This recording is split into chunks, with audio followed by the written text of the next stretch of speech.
guys, welcome to my channel. My name is ReadingBear and I hope you are ready for some more stories. And today, we'll take a look at some new entitled people content. If you enjoyed my content, please don't forget to subscribe to my channel and post some bear emojis in the comment. And now, let's dive right into the stories. The first story is entitled Jogger refused to use the sidewalk. I, F20, and my fiancé live in an apartment with a horrible entrance. There are two ways to get into the parking lot of our apartment. One way is through a hairpin turn, and I mean literally a hairpin tight turn, off a 45 mph road. The second way is to cut through a neighborhood which spits you out in the townhouse parking next to my apartment. The road is pretty narrow on the one side and the entire road is separated by a double yellow line with turn lanes to turn into different cul-de-sacs. The neighborhood also has huge sidewalks that cut through the middle of people's driveways. The road is full of blind turns and hills which makes it hard to see if there is oncoming traffic. Many people have gotten into accidents towards the entrance trying to pass walkers who aren't on the sidewalk. I was coming home from work yesterday when I turned into the neighborhood. A woman maybe late 30s was jogging in the middle of the road. Yes, smack dab in the middle, not off to the side, the middle. I slowed down behind her. I left about a car's length between me and her. And tried to find a good place to pass her since I couldn't see up the hill or around the bend in the road. The women began gesturing at me to move over before stopping altogether and banging on the hood of my car telling me to move over. At this point I was stopped in the middle of the road. She came up to my window and asked me to roll it down. When I rolled my window down she shouted at me that I needed to pass her, and I can't drive behind her. Because she doesn't want cars behind her. I told her I couldn't see if it was safe to pass yet, so I didn't. I also told her to just use the damn sidewalk that was less a couple inches away from her. As this interaction went on, about 8 or 9 cars flew down the left side going well over 25. She yelled at me that I don't live here and don't understand how the neighborhood works and that nobody uses the sidewalk because it cuts through driveways. I told her if she wasn't going to use the sidewalk then she's going to have to deal with people slowing down behind her, or that she should step out of the road and wait till the cars pass to continue jogging. She huffed and said I was a dumb childish idiot before walking over to the sidewalk and continuing her jog on the sidewalk. She also later complained about me on Nextdoor, calling me, and I quote, a dumb selfish teenager who can't drive, and saying that the neighbor needs a gate to keep trespassers out. The next story is titled Impatient Driver Wins Dumb Prize. My sister's car broke in the recent cold weather, getting fixed today. She's working from home while they fix it. So, in my non-dialysis days I've been driving her to and from work, next town over. UK, going about 20 miles each way. Anyway, on my way to pick her up, it's pissing it down on a hilly winding road full of dead zones, plus it's already dark. So, me being me, drive at 50 mph, 10 below the limit. Keeping distance from car in front, you know the whole careful driver thing. Well, 8 mile left to go, white Audi A4 up me arrives beeping his horn, flashing his lights. Then he thunders past me on double white lines approaching crest of a hill. He suddenly dives back in, cutting me up to the point I had to stop to avoid his brake checking attempt. Instantly behind me sirens and blue lights kick off, unmarked area car roars past and stops him. Then flags me down to take my statement and check I'm not shook up. Idiot in Audi was just late to pick up his wife. Now he has a reckless driving ticket and speeding ticket, sis. He hit 75 going past. I really need to see about a dashcam, I think, after that one. The next story is titled She Just Stole €120, Get Over It. I am so angry. An old college mate asked me to make her nails while quarantined.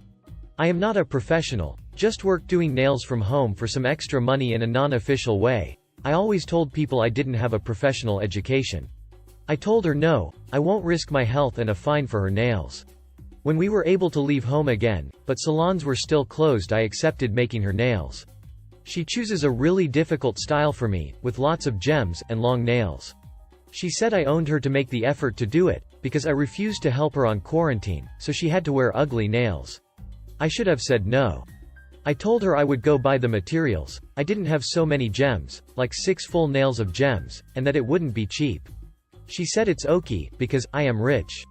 So, normally salons here would have charged €340 for the job I did. I charged her €180, pretty cheap, and I got to say I did a pretty good job. I told her before she came the price, so she had the money.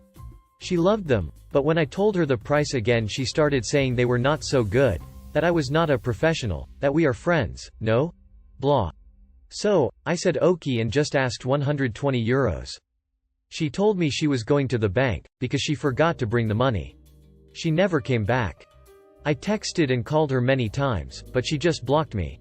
I saw her post a picture of her nails on Instagram, saying how much she loved them, and writing something like that the salon opened just for her because she is so VIP. My blood was boiling, and I commented on the post asking for my money, but she deleted it really fast and blocked me. This was on 2020, and 2 days ago I found her on a cafeteria. I was having a conversation with my fiancé, and someone said hi. When I checked who it was, I saw her. She was with some friends, I guess, and was acting like everything was fine between us. The first thing I said was, "Why did you block me and never come back to pay me the €120 for your nails?" She looked shocked that I brought that up. Her friends started asking what was going on, and she wasn't answering or moving at all, so I told them. She just left, running, when her friends said she should pay me. Again. Yesterday, she, and her mom, lol, wrote to me, and to my mom, on Facebook to tell me how terrible I am for doing that they didn't have the money because her dad got fired due to the pandemic. Friends don't do this, blah. My mom called me today, to scold me? I am insensitive, spiteful, vegetative, not empathic, blah blah. When I explained the situation, she said I was not right for asking her money, I should have done it for free, lol. What's your opinion? The next story is titled Am I the a-hole for calling the cops on my neighbor and getting my sister in trouble? Background. I, 40F, am unmarried, no kids. My sister, 45F, is married with 3 kids, and bought a house about 3 to 4 years ago in the super nice suburb of town. It's a great area, lots of parks, trails, with a really good school system. I found and bought a house in the same neighborhood. I loved it for the size of the yards, great for my dogs. Love the first can now walk or jog to all the trails and the local lake. It is, however, very suburban and most of the people here have families, making me a little bit of an outlier. I am fine with that, I don't really care. I live in the house by myself. Neighbors have been nice but most of them hang out with each other and have play dates with the kids. There are neighborhood BBQs that I have been to. So a week ago I am watching TV at home, around 9 p.m., and all of a sudden my dogs start going crazy. My doorbell rings multiple times, and then rapid knocking. I jump off my couch, look at my Ring doorbell and it's a stranger, male, knocking on my door. I have no idea who he is, and he just keeps banging on my door. My dogs are freaking out. So I called the cops. He goes away after about 5 to 7 minutes, the cops show up 20 minutes later. I show them the video, they told me they know who it is, wouldn't tell me, and then left. The next day I get a phone call from my sister. She's super pissed that I called the cops on Dave, and how could I do that in this community? I am confused. Who is Dave? Oh, it's apparently the local neighborhood watch guy and school teacher, and he thought I was driving too fast down the street and wanted to talk with me. I was flabbergasted. There's no way to drive fast in this neighborhood. There are stop signs everywhere, cops everywhere, they have their own police force, and there are speed bumps every 2 blocks. 2. Why didn't he call, text, email before knocking on the door at 9 p.m. on anyone's house, much less a single woman at home? Sister said that my reaction was totally over the top and, you don't live in the hood anymore. People visit other people. I stand by my right to be safe and not get harassed by the neighbor. Sister is pissed because there was no danger whatsoever, and apparently this was the discussion at the recent PTA meeting, and since I wasn't there, why would I go to a PTA meeting? She was charged with defending me and now she looks bad by association. She also brought up that I walk my dogs, without a bra on, all the time, and that's just not good, WTF. She wants me to reach out to Dave and apologize and say that I am absolutely sorry for calling the cops and driving fast. She told me that I needed to play nice with the neighbors unless I wanted to be moving in a year. Maybe I did overreact, but I am just so annoyed that I don't want to do anything related to that, and maybe that makes me the aw. Thoughts? Comment said Dave is lucky all you did was call the police. His behavior would have terrorized any reasonable person and you are within your rights to call on law enforcement when you feel like you are in danger at your own home. If Dave wanted to talk to you he would have calmly knocked on the door and introduced himself and asked if you could talk. Even then you're within your rights to decline. A random vigilante doesn't have the right to harass homeowners for speeding. Even if you were speeding, he is not a police officer and literally has zero authority. Sounds like a total power trip. Personally, I would not apologize to this guy for anything and would ask him not to step on my property without an invitation in the future, or that you will be suing for trespass. Not the a-hole. Another comment said, not the a-hole. Who comes to someone's house at 9 p.m. without any notice? And especially excessive knocking? Dave is an a-hole for doing that and thinking that as a local neighborhood watch guy, he has the right to do that. For your sister, she needs to take responsibility. You didn't get her into trouble. She decided to talk about you not wearing a bra, which is creepy, and tried to defend you, so she's just upset that other people don't like her. This sounds like a crappy neighborhood. The next story is titled, I Don't Drink That Brand. Yesterday I went for groceries after work when I got approached at the entrance by a scruffy man asking if I were willing to buy him 1 or 2 cans of lemonade. It was pretty damn hot, so despite being broke myself I decided I could do this for him. It was in no way an unreasonable request. I even wanted to go above and beyond and get him to some other small items he needed. So I walk into the store and he starts following me around, not letting me just do my shopping and instead hurrying me through the store. Fine, I'll just cut my own shopping short to get this over with. I get a few sodas while he walks up to me with a 6-pack of Red Bull. I say to him, I don't even buy that for myself as it's too expensive, and offer to buy him a few cheaper energy drinks, or a few bottles of water or actual lemonade like he asked for. I only drink this brand. I look at him incredulously and point out that my own groceries cost less combined than this pack. He can get something else but not a 6-pack of Red Bull. No, I only drink this, can you just buy me a few cans? At this point we're at the queue, he's making a scene and I just want to get this done, so I buy him a single can of Red Bull, but boy did I feel stupid. The next story is titled, Try to Intimidate Me, I'll tell everyone just what you said. I had a terrible experience at a dental office and left a detailed review that I'd classify as scathing.